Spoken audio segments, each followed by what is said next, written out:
So I'm gonna head to Bosnia today. Um, it's quite early. Well, not stupid early, but most of the campsite is still a bit quiet. Definitely my neighbours anyway. I was planning on staying an extra day, but it's just kind of a seaside town here really.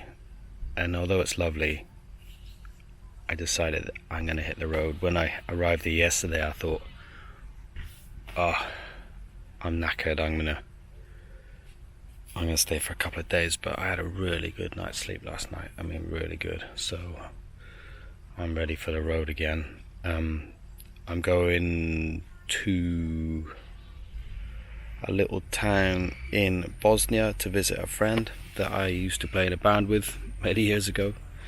He's been living and working there for a long time. I wonder if it's like 15, 20 years or something, I don't know, but it's a long time he's been there. I'm gonna go and visit him and just hang out for the day. They've apparently got a flat that I can stay in, which is really nice, like above a church or something. So I'll get a real bed tonight. I won't have to unpack everything. Be quite nice. And yeah, I'm looking forward to that. So just for one night, and then I'm gonna head back into Croatia, probably down to Dubrovnik. Yeah. And this traveling on your own thing is amazing. It's been slightly like the first 4 days, it was just like, this is just so novel, being on your own on a bike. And then it's funny being on your own, isn't it? 'Cause you're completely fine in your own company, and then you realize that you're just the same wherever you go. You still have the same thoughts, and actually I've been trying to stop thinking about work, but work's been on my mind quite a bit, and it's like I should not be thinking about work now. I don't need to think about work, but it's been there nagging me in the back of my head, so I've just got to kind of knock that on the head and just enjoy this unique experience that I may never get again. So yeah, off on the next part of the adventure today.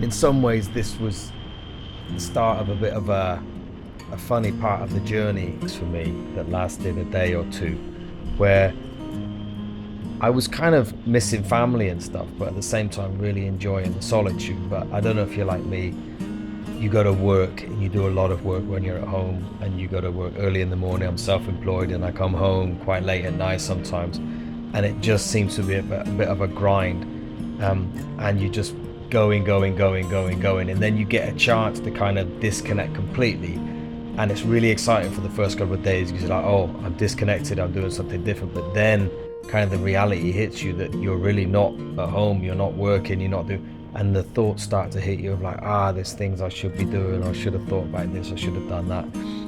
Maybe you're not like that at all, but I get like that. I get a little bit kind of, I suppose it's a bit anxious about all the stuff you think you should be doing, and sometimes that can get in the way of just enjoying the moment. And it definitely did on this part of the journey. I started to feel like, there's a lot that I need to think about and should be thinking about. And it's true, there's a lot to think about and you should think about, but there's times to think about these things. And this once in a lifetime motorcycle tour is definitely not the time to think about these things. It's time to just leave those at home and let them be. There's plenty of time to think about all of that stuff. But yeah, it kind of played out a little bit over the next day and a half or so, and it was good to kind of get through that. I talked to family, I phoned back and had a good chat with my wife and all that kind of thing, and they kind of reassured me that it's okay. You can do this, and just enjoy yourself. Don't worry too much about everything else. That's for another day. For now, you just need to ride, enjoy the journey, and make memories that you'll never forget. So yeah, that's just what I did.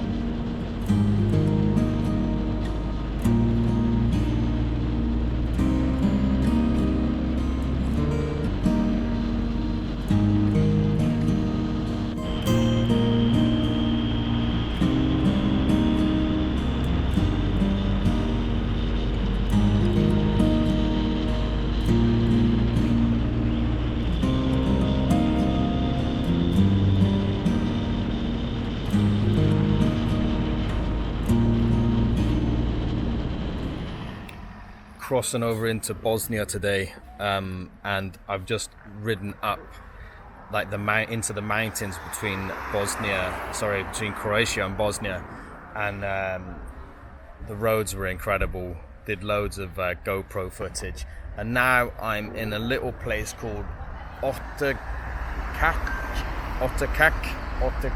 I don't know how to pronounce it, but yeah, really beautiful. I'm just gonna get myself some breakfast. And hopefully a bit of a coffee, but it's much cooler up here. It's still really sunny, but much cooler up here, so I've been cooling myself down a bit because it was quite hot this morning. Even though I started at about 8:30, it was getting really warm already. So but up here is quite nice. So I'm going to visit an old friend that I haven't seen for a long time, Matt Hellier. I'm really looking forward to seeing him, and Ro and his wife. I haven't seen them for a long time, and they're doing some really good things in Bosnia, and really looking forward to catching up with them. So I'm gonna get myself some bread and a coffee, hopefully. This is the place that's gonna give me my breakfast. Yeah, and by the way, I got absolutely rinsed at the campsite. They charged me €40 to stay there for one night, and so I said, why is it so much? And they said there's a beach tax, because it goes down to the beach basically. So they said there's a beach tax, so you got to pay this kind of tax to be able to use the beach. And I was like, well, does everybody that comes to this beach have to pay a tax? They're like, no, only if you stay on the campsite. So I was like, well, it's better not to stay on the campsite, isn't it? But anyway, no, there was no arguing with it. I paid it up like a good boy. Got entirely skinned though.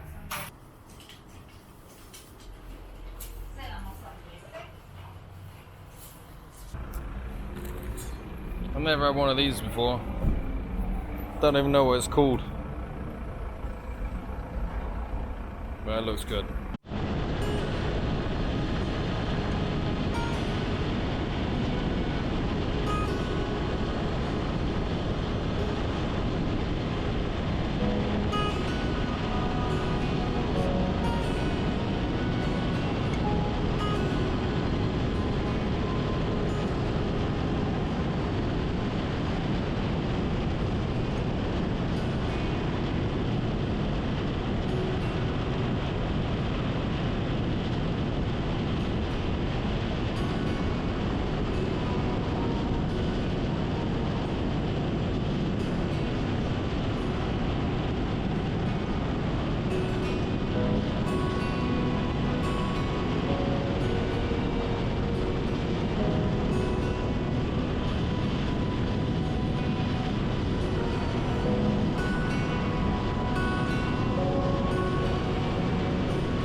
I am now at the border crossing between Croatia and Bosnia, and there is a bit of a queue.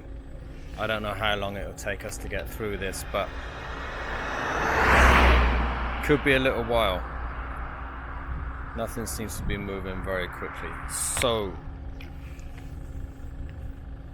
I'm glad I got something to eat a little way back, but I probably should have got some more, because I could do with another little munch on something. The weather's hot, but it's not like unbearably hot for some reason. Maybe it's because I've just come down from the mountains. It's pretty cold up there and I'm just heating up. I don't know. We'll see. Oh, we got some movement up there. I better move the bike.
Well, I've just arrived in Jadce, I'm not sure how to pronounce it, to visit an old friend. I'm in Bosnia.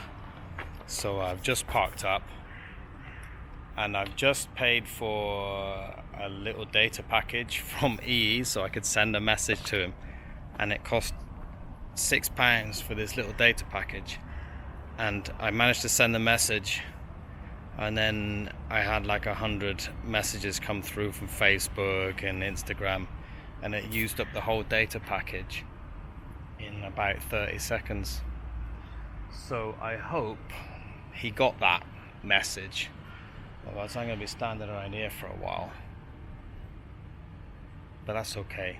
The roads coming in were unbelievably beautiful.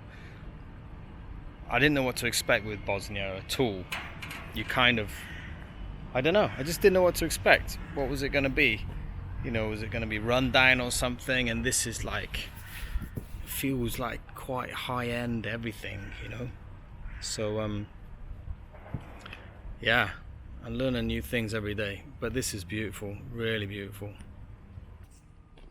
and the bike has just been powering through the miles as usual with no issues at all. Meeting lots of German GS riders, BMW GS 1200s, and they're like, oh, that's a nice bike you got there, but I can tell they're probably thinking you're riding that all the way down to Turkey. And it's like, yeah, this would do it for breakfast. Easy peasy.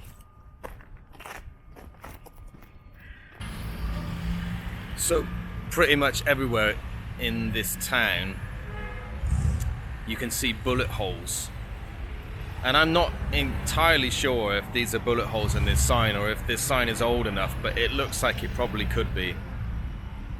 But those are definitely caused by some kind of high velocity round, that's for sure.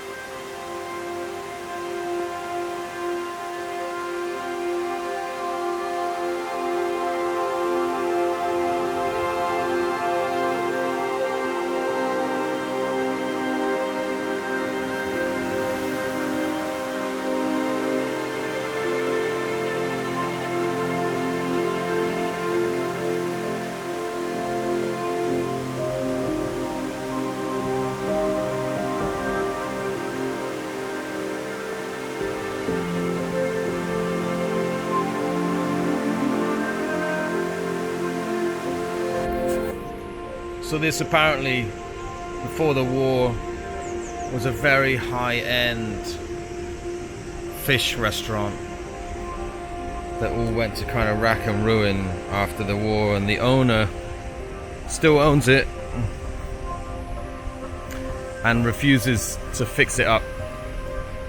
And my mate Matt didn't know the full story behind it, but just decided to leave it. Don't know, maybe it's a kind of a reminder of what war can do to a beautiful place like this.